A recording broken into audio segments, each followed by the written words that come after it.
অবশেষে চলে আসলাম আমরা আলমের কাছে আমার শার্ট নেওয়ার জন্য।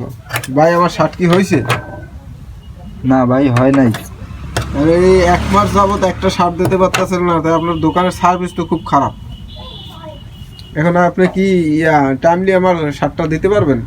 চেষ্টা করি ভাই, হ্যাঁ চেষ্টা করতেছি।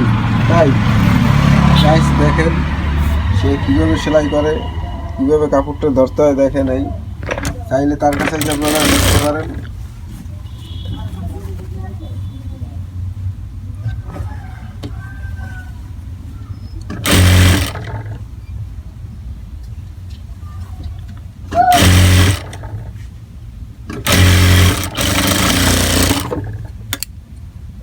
আচ্ছা আপনারা এখানে কি কি তৈরি করেন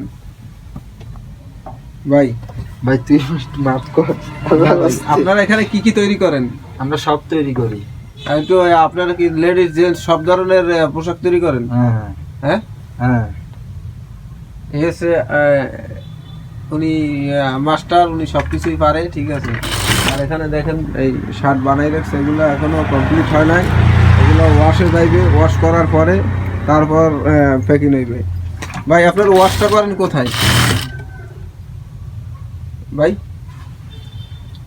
ওয়াশ ওয়াশ দেওয়ার পরে সেখানে ওটার জন্য আলাদা টাকা আছে। আচ্ছা, তো সবাই আমাদের এই আলমের কাছে চলে আসবেন। যদি ভালো শার্ট ভালো প্যান্ট যদি বানাইতে চান তাহলে এক কথায় তার কাছে চলে আসবেন। আসলেই বুঝতে পারবেন তার হাতের জাদু, ঠিক আছে। এই দেখেন কত সূক্ষ্মভাবে